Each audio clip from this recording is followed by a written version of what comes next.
اصحاب فیل کا مطلب یہ ہے کہ فیل کے معنی ہاتھی اور اصحاب کے معنی والے، یعنی ہاتھیوں والی فوج کو اصحاب فیل کہتے ہیں۔ اس کا پس منظر اور اس کا اصل واقعہ یہ ہے کہ یمن کا بادشاہ جس کا نام ابرہہ اشرم تھا،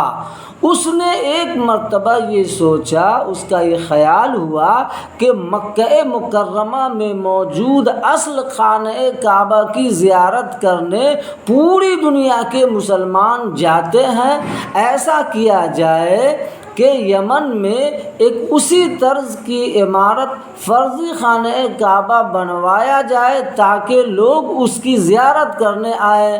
اور مکہ مکرمہ میں موجود خانہ کعبہ کی زیارت کو چھوڑ دیں۔ لیکن جب ایسا ہوتا ہوا اس نے نہیں دیکھا تو اس نے ایک پلان بنایا، ایک منصوبہ بنایا، ایک سازش رچنے کا کام کیا۔ اس نے ہاتھیوں والی ایک فوج تیار کی تاکہ اصل خانہ کعبہ کو ڈھا دیا جائے، تاکہ سارے مسلمان یمن میں اس کے ذریعے فرضی بنوائے گئے خانہ کعبہ کی زیارت کرنے آ جائیں۔ اللہ تعالیٰ نے بھی اس کے ساتھ ویسے ہی فرمایا۔ جیسے وہ ڈھانے پہنچے، اللہ تعالیٰ نے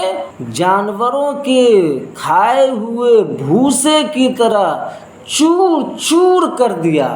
اور وہ بھی کسی بڑے جانور کے ذریعے، کسی بڑی گولی کے ذریعے نہیں، بلکہ بہت ہی چھوٹے پرندے کے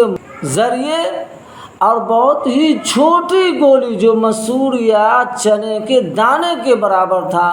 اسی کے ذریعے ان تمام ہاتھی والی فوج کو اللہ تعالیٰ نے نیست و نابود کر دیا۔ یہی اصحاب فیل کا واقعہ ہے۔